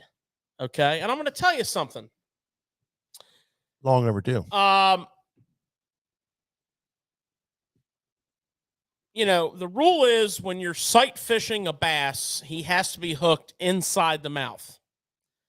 And your marshal has to visibly agree with that. Verify. Verify is a better word. Thank you. Tremendous. Compliment. Your mastery of the English language it's tremendous. Mark it, Dewey. And he caught the fish. He was leaned over the side of the boat, took the hook out, and he's like, "Oh, look, it's hooked in the mouth." Well, that ain't right. Okay, that was shady on TV when you were watching it. Mike and I fished in a club. We actually started it, and it was way back in the day, in the 90s, early 90s. 90, 91. We started this club, and it was a paper club. We didn't live well fish. We measured them, and then we weighed them on a scale that we checked for accuracy in the morning before the tournament. All the scales. Well, the tournament director. All the scales read them accurately. So, with the fish weighed, whatever, it was accurate. But if it was a 12-inch limit and you're measuring the fish on the board, and it was a tough day and you had one that was 11 7/8 and, 63 64ths, you get what I'm saying. Oh, we did the same thing. We had you could say, "Oh, it's 12 inches." Yeah. And weigh it up and get your 14 ounces and win the tournament. But you know what? If you're a professional or a tournament bass angler who comes from integrity, whose family raised them right, you don't do that. No. You don't do that. You don't do that. That is a black mark. And guess what? We just had walleye guys shoving bowling balls down walleyes' throats. Yeah. And every non-fisherman in America is still, "Oh, you fish tournaments? What about the lead weights wrapped around fillets and shoved down the mouths of walleyes? That happened in your tournament?" Now we just got guys unhooking fish and telling them they were caught good in the mouth. So it's bad for the sport. it's bad for it's bad for guys like us that have spent our lives fishing tournaments at every level from, basic to semi advanced. Mm. And it's just a shame. And I'll bet you if you got a chance to sit down with Spencer Sheffield, that he really feels bad about it. And it was a heat of the moment thing. And I'm going to give him the benefit of the doubt because there's $100,000 on the line. He lost. They took his second place money. Yeah. 43K. They took his points. Yeah. He went from like sitting pretty to sitting out. They took his big fish that would have counted towards heavy hitters. Not that he's not going to get in heavy hitters, but I'd have a hard time. I'd have a hard time showing up to the next tournament. Listen. But I do think the man would have a beautiful conversation. He would. And, he would. And you would be like, brother, I get it. This is what MLF became. This is all as a result of Boyd Duckett not taking a serious look at this a long time ago when this was all brought up and questioned years ago. This is years in the making. So it went all the way up to this point where guys like Sheffield, who's probably a great guy, kind of trying to slide things through because that's the way that whole thing has been going on for years. I mean, it's I don't know if it's years, but absolutely the last year, that these guys have been trained on this. The other thing is that they didn't go far enough. Here was their opportunity. Here was MLS opportunity to set things right, to re-standardize themselves as an authority in the sport and as a tournament that is looked up to. You know what I mean? They could have went and made it right. And it's not FLW. Huh? Major League Fishing. It's MLF. I said MLF. Okay. Maybe. I heard FLW. Well, you might have. I might be wrong. I'm old school. I was talking Redman earlier. So, but let me just finish. What about all the other shady stuff that went on? Why weren't those guys brought into this? They didn't fail the poly. Doesn't matter. There was shady stuff. It was definitely shady. He failed 2 questions on the poly. Yeah, well, maybe they didn't ask these other guys. The other guys did not, and the rules that they broke were targeting the same exact bedding bass twice on the same day. And I'm saying maybe the questions weren't asked. And there was 2 of them asked properly, and it's on video. But you could visually see what they did. Right. Well, no, I mean they re-watched all the tapes. It took them like 4,000 hours to rewatch all the tapes. They gave polygraph tests. All I'm saying is MLF and Boyd Duckett had an opportunity to set things straight, and they didn't do it. He should have been busting a lot of people on this. There should have been a lot of guys that were brought into this and not just isolated out Sheffield. He was the easiest one to do, but you know what? Why didn't that guy that caught that fish twice? 2 of them. I don't know his name. There was 2 of them. Yeah, the one guy that was blatantly. But they both passed the polygraph. Yeah, I know, but Kota Kiramari, whatever his name was. No. He was throwing. Don't be throwing around names that you don't even know what you're talking about. Okay. This is a serious matter here. He asked the guy. Just call him. Hey, can I throw in there on that thing again? Mr. And White, the guy Mr. said, no, Black, I don't think Mr. you can do Pink. that. He said, well, the guy yesterday said I could.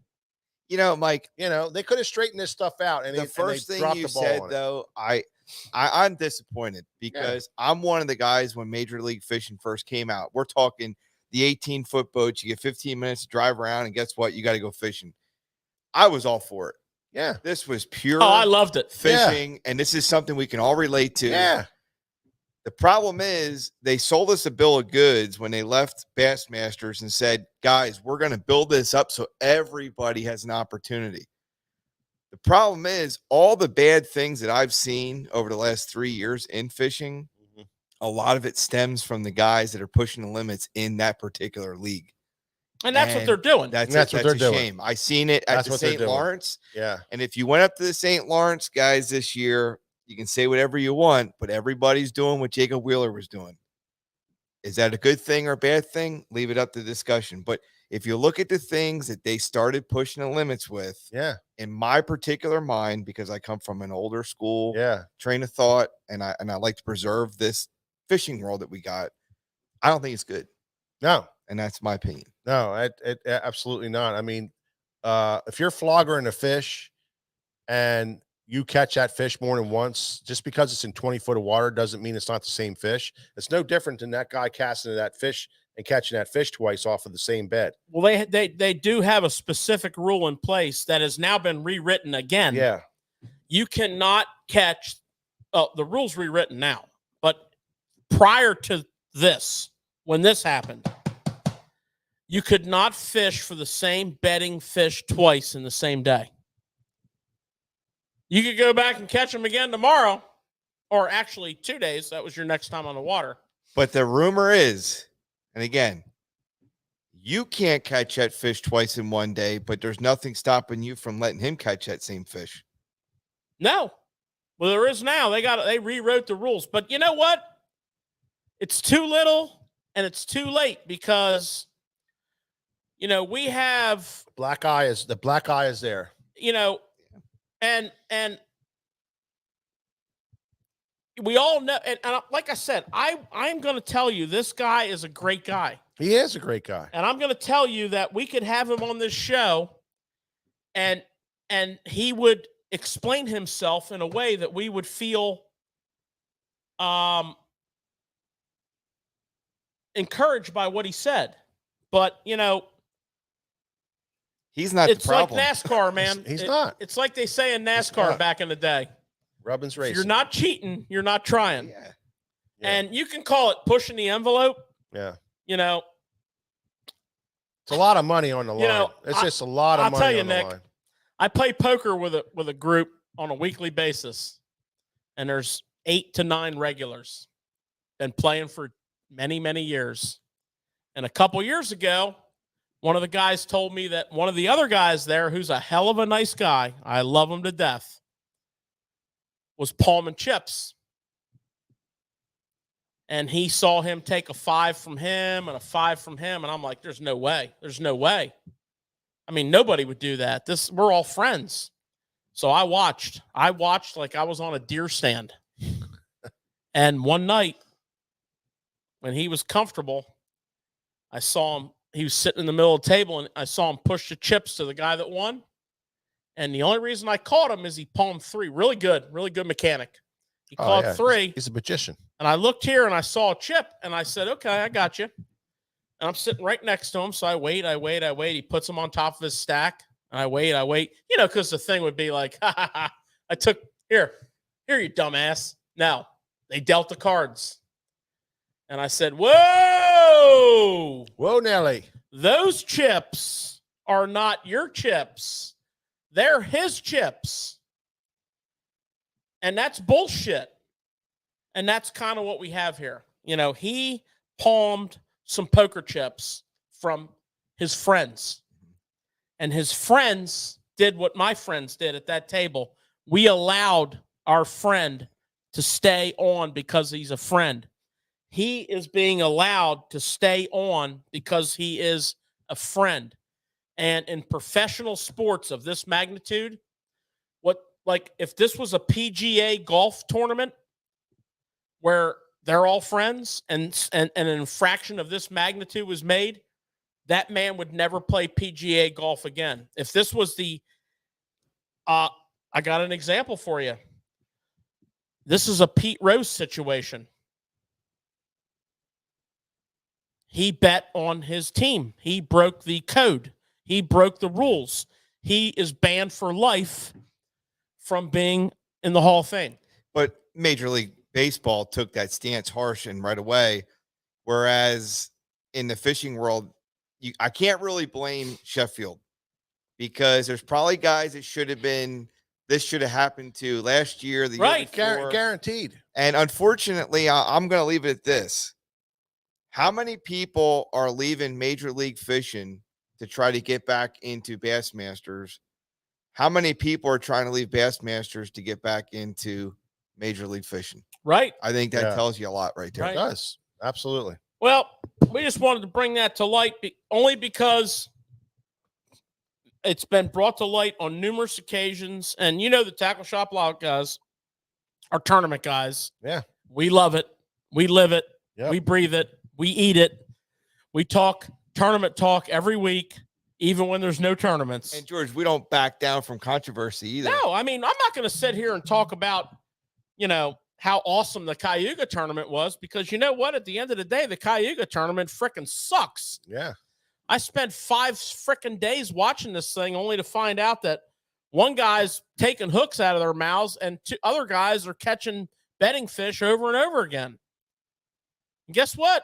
It's all cheating. I'm not going to be in too big of a hurry to sign up It's for every minute all of it. cheating. It's all cheating. So let's move on, boys. Yep.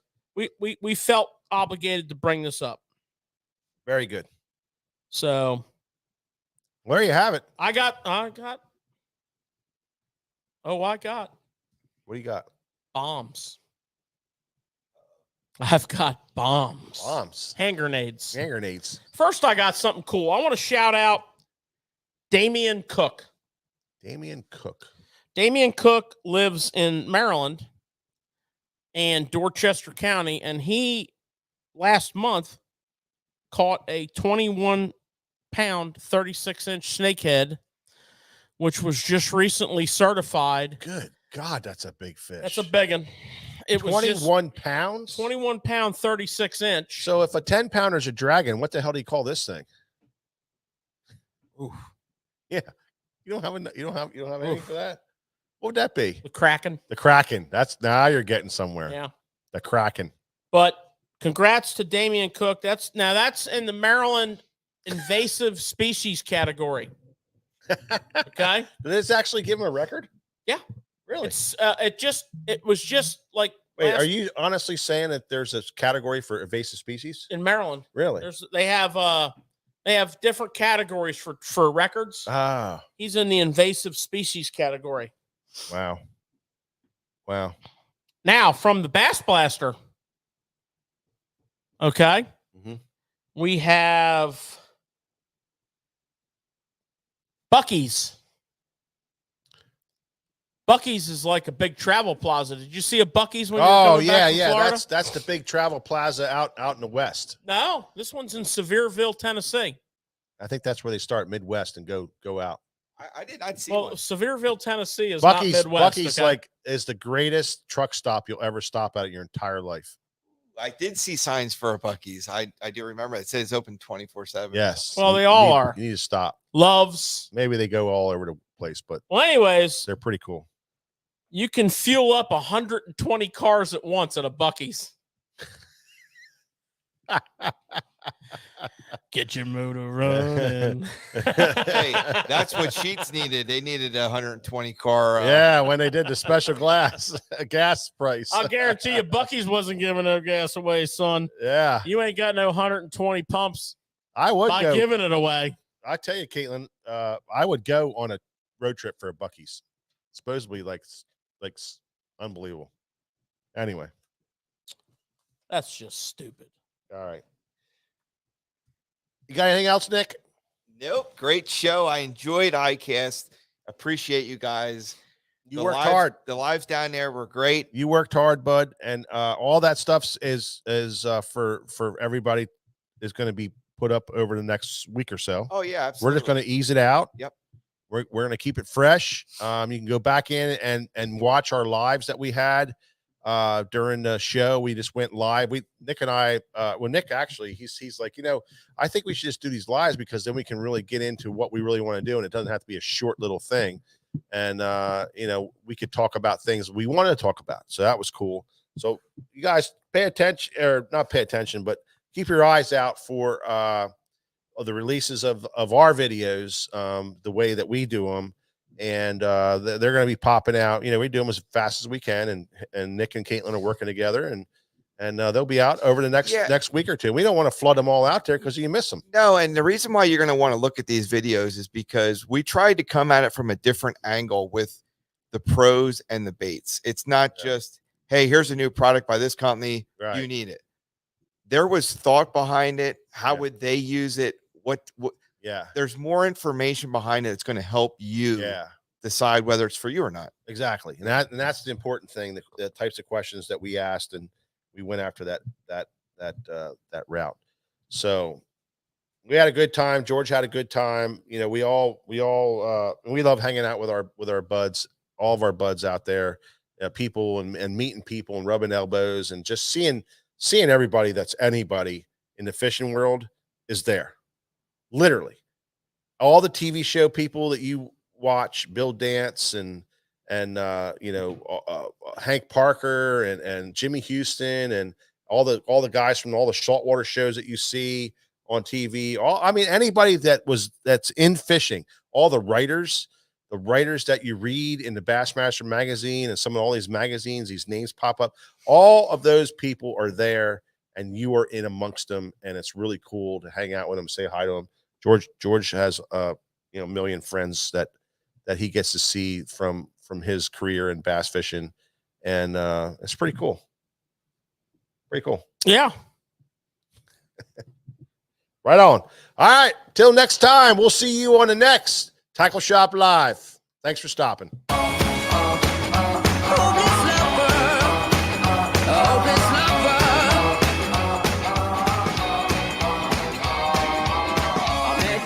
Sunny day, right there you took my breath away.